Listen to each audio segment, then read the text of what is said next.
നമസ്കാരം. ബ്രിട്ടീഷ് ഭരണകാലത്ത് സ്വന്തമായൊരു സൈന്യമുണ്ടാക്കി അവർക്ക് പരിശീലനവും കൊടുത്ത് ആ സൈന്യത്തെ വെച്ച് ബ്രിട്ടീഷുകാർക്കെതിരെ പട നയിച്ച് സ്വന്തമായൊരു രാജ്യവും സ്വന്തമായൊരു നാണയവും ഒക്കെ രൂപം കൊടുത്ത ഒരു പോരാളി നമ്മുടെ ഈ കൊച്ചു കേരളത്തിൽ ഉണ്ടായിരുന്നെന്ന് പറഞ്ഞാൽ നിങ്ങൾ വിശ്വസിക്കുമോ? കുടിയാന്മാരെയൊക്കെ ഭൂമിയുടെ ഉടമകളാക്കി മാറ്റിയ ധീരനായ ബ്രിട്ടീഷുകാരെ വിറപ്പിച്ച ഒരാൾ. കാലം എത്ര കടന്നുപോയാലും ചില മനുഷ്യരെയൊക്കെ അറിയാതിരിക്കുന്നത് വലിയ നഷ്ടമാണ്. അങ്ങനെ നിങ്ങൾ അറിഞ്ഞില്ലെങ്കിൽ വലിയ നഷ്ടമായേക്കാവുന്ന ഒരാളുണ്ട്. നമ്മുടെ ജെൻസി ലാംഗ്വേജിലൊക്കെ പറഞ്ഞാൽ വേണമെങ്കിൽ നമുക്ക് സിഗ്മ എന്നൊക്കെ പറയാം. ഒരേ സമയം രാജാവും പടനായകനും ഒക്കെ ആയിരുന്ന ഒരാൾ. വാരിയംകുന്നത്ത് കുഞ്ഞഹമ്മദ് ഹാജി. ബ്രിട്ടീഷ് കാലത്ത് അവരെ ചെറുത്ത്, അവരെ പരസ്യമായി എതിർത്ത് ബ്രിട്ടീഷ് ഭരണത്തിൽ നിന്ന് കേരളത്തിലെ മലബാർ മേഖലയിലെ ഒരു വലിയ പ്രദേശത്തിന്റെ നിയന്ത്രണം പിടിച്ചെടുത്ത് സ്വന്തമായൊരു ഭരണകൂടം തന്നെ സ്ഥാപിച്ച ധീരനായ സ്വാതന്ത്ര്യ സമര സേനാനി.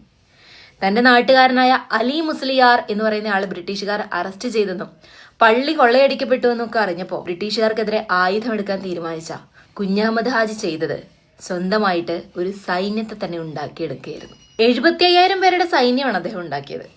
കീഴ്ജാതിക്കാരെന്ന് അകറ്റി നിർത്തപ്പെട്ടവരെ അടക്കം ഉൾപ്പെടുത്തിയാണ് അദ്ദേഹം സൈന്യം ഉണ്ടാക്കിയത്. അങ്ങനെ 1921 ഓഗസ്റ്റ് 22 6,000-ലധികം പോരാളികളുമായി അദ്ദേഹം പ്രയാണം തുടങ്ങി. കുഞ്ഞഹമ്മദ് ഹാജിയും കൂട്ടരും ആദ്യം പാണ്ടിക്കാട് പോലീസ് സ്റ്റേഷൻ ആക്രമിച്ച് ആയുധങ്ങൾ വരുതിയിലാക്കി. സ്റ്റേഷനിലെ ബ്രിട്ടീഷ് പോലീസുകാർ ഒളിച്ചോടി. എന്നിട്ട് 1921 ഓഗസ്റ്റ് 25 അങ്ങാടിപ്പുറത്ത് അദ്ദേഹം ഒരു സൈനിക പരിശീലന കേന്ദ്രവും ആരംഭിച്ചു. അങ്ങനെ തന്റെ ആ പടയെ ഉപയോഗിച്ച് ബ്രിട്ടീഷുകാരെ തുരത്തി കുഞ്ഞഹമ്മദ് ഹാജി മലയാള രാജ്യം എന്ന സ്വതന്ത്ര രാജ്യത്തിന് രൂപം നൽകി. ഏറനാട്, വള്ളുവനാട്, പൊന്നാനി, കോഴിക്കോട് താലൂക്കുകളിലെ പ്രദേശങ്ങൾ ചേർത്ത മലയാള രാജ്യം. ഹിന്ദുക്കളെ ഉപദ്രവിക്കരുതെന്ന് തന്റെ രാജ്യത്തെ ജനങ്ങൾക്ക് അദ്ദേഹം പ്രത്യേക നിർദ്ദേശം നൽകി. ആ രാജ്യത്ത് കുമ്പിളിൽ കഞ്ഞിയും കുടിയാൻ സമ്പ്രദായവും ഒക്കെ അവസാനിപ്പിച്ച് കുടിയാന്മാരെ എല്ലാവരെയും ഭൂവുടമകളാക്കി. എന്തിന്? അദ്ദേഹം ബ്രിട്ടീഷുകാരുടെ വായിൽ കൊണ്ടുപോയി അമിട്ട് പൊട്ടിച്ചിട്ട് സ്വന്തമായി പ്രത്യേക നാണയം തന്നെ അവതരിപ്പിച്ചു. നാട്ടുകാർക്ക് നികുതിയിൽ ഇളവ് നൽകി. സൈന്യം, പോലീസ്, കോടതി, ഭക്ഷ്യകേന്ദ്രങ്ങൾ, നികുതി പിരിവ് കേന്ദ്രങ്ങൾ എന്ന് വേണ്ട എല്ലാം ഇവിടെ ഒരുക്കി. നാട്ടുകാർക്ക് പാസ്പോർട്ട് സംവിധാനവും ഏർപ്പെടുത്തി. വെള്ളക്കാരോ ആ സമയത്ത് മാപ്പിളമാരെയും ഹിന്ദുക്കളെയും പ്രകോപിപ്പിച്ച് തമ്മിലടിപ്പിക്കുന്നതിന് ആവുന്നതെല്ലാം ചെയ്തുകൊണ്ടിരുന്നു. അപ്പ കുഞ്ഞഹമ്മദ് ഹാജി നിലമ്പൂർ കോവിലകത്തിന് കാവലും ഏർപ്പെടുത്തി. ബ്രിട്ടീഷുകാർക്ക് അനുകൂലമായി പ്രവർത്തിച്ച ഹിന്ദു മുസ്ലിം ജന്മിമാരെ അദ്ദേഹം കൊന്നിട്ടുണ്ട്. ഹിന്ദു സ്ത്രീകളെ മാനഭംഗപ്പെടുത്തിയെന്ന കുറ്റത്തിന് വാരിയംകുന്നത്ത് സ്ഥാപിച്ച കോടതി 3 പേരെ വധശിക്ഷയ്ക്ക് വിധിച്ചിട്ടുമുണ്ട്. ഹിന്ദുക്കളുടെ സ്വത്തുക്കൾ കവർന്നെടുക്കുന്നവരുടെ കൈ വെട്ടിക്കളയാനും അദ്ദേഹം ഉത്തരവിട്ടു. അദ്ദേഹത്തിന്റെ കൽപ്പനകളിൽ ഒന്ന് ഹിന്ദുക്കളെ ഉപദ്രവിച്ചു പോകരുതെന്നും തന്റെ അനുമതിയോടുകൂടി അല്ലാതെ എതിർപക്ഷത്തു നിന്ന് തടവുകാരായി പിടിക്കപ്പെടുന്ന യാതൊരാളെയും വധിച്ചു പോകരുതെന്നുമായിരുന്നു. സാധാരണ ജനങ്ങളെ ശല്യപ്പെടുത്തുകയോ വീടുകളോ പീഡികയോ കൊള്ളയടിക്കുകയോ ഒക്കെ ചെയ്യുന്നവരെ ഹാജിയുടെ വരുതിയിൽ വിചാരണ ചെയ്ത് തക്കതായ ശിക്ഷയും നൽകി.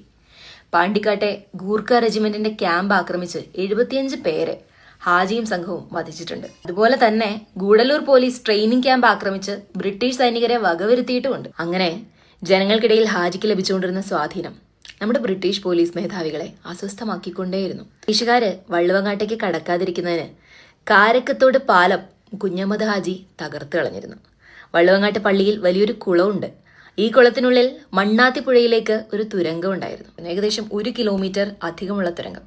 ഈ തുരങ്കത്തിലൂടെ യുദ്ധസമയത്ത് അദ്ദേഹം യാത്ര ചെയ്തിരുന്നു. അങ്ങനെ കുഞ്ഞഹമ്മദ് ഹാജി ജനങ്ങളുടെ മനസ്സിൽ പ്രതിഷ്ഠ നേടിക്കൊണ്ടേയിരുന്നു. സുൽത്താൻ കുഞ്ഞഹമ്മദ് ഹാജി എന്നായിരുന്നു അദ്ദേഹം അറിയപ്പെട്ടിരുന്നത്. എന്തായാലും കുഞ്ഞഹമ്മദ് ഹാജിക്ക് ചുറ്റും ഒരു ചാരവലയം ബ്രിട്ടീഷുകാർ ഉണ്ടാക്കിയെടുത്തുകൊണ്ടിരുന്നു. ഒടുവിൽ ബലം പ്രയോഗിച്ചാണ് ബ്രിട്ടൻ അദ്ദേഹത്തെ കീഴ്പ്പെടുത്തിയത്. അവരദ്ദേഹത്തെ ബയണറ്റ് കൊണ്ട് കുത്തി മീശയിലെ ഓരോ രോമങ്ങളും പിഴുതെടുത്തു. എന്നിട്ട് അവർ വെച്ചൊരു ഓഫറുണ്ട്. ഒരു മാപ്പെഴുതി തന്നാൽ നിങ്ങളെ മക്കയിൽ സുഖമായി ജീവിക്കാൻ വിടാം എന്നായിരുന്നു ആ ഓഫർ. അന്ന് കുഞ്ഞഹമ്മദ് ഹാജി പറഞ്ഞൊരു മറുപടിയുണ്ട്. മക്ക എനിക്ക് ഇഷ്ടമാണ്, പക്ഷേ ഞാൻ പിറന്ന ഏറനാടിന്റെ മണ്ണിൽ ഞാൻ മരിച്ചു വീഴും എന്നായിരുന്നു മറുപടി. 1922 ജനുവരി 6 വാരിയംകുന്നത്ത് കുഞ്ഞഹമ്മദ് ഹാജിയെയും 27 അനുയായികളെയും ബ്രിട്ടീഷ് സൈന്യം പിടികൂടി വധശിക്ഷയ്ക്ക് വിധിച്ചു. വധശിക്ഷയ്ക്ക് വിധിക്കുമ്പോൾ അന്ത്യാഭിലാഷമായി അദ്ദേഹം പറഞ്ഞത് ഇതായിരുന്നു: നിങ്ങൾ പുറകിൽ നിന്ന് വെടിവെക്കരുത്, അതിനായി എന്റെ കണ്ണ് കെട്ടരുത്, കൈ പുറകിൽ കെട്ടുകയും ചെയ്യരുത്, ചങ്ങലകൾ ഒഴിവാക്കി മുന്നിൽ നിന്ന് നെഞ്ചിലേക്ക് നിറയൊഴിക്കണം, എനിക്ക് ഈ മണ്ണിൽ മുഖം ചേർത്ത് മരിക്കണം.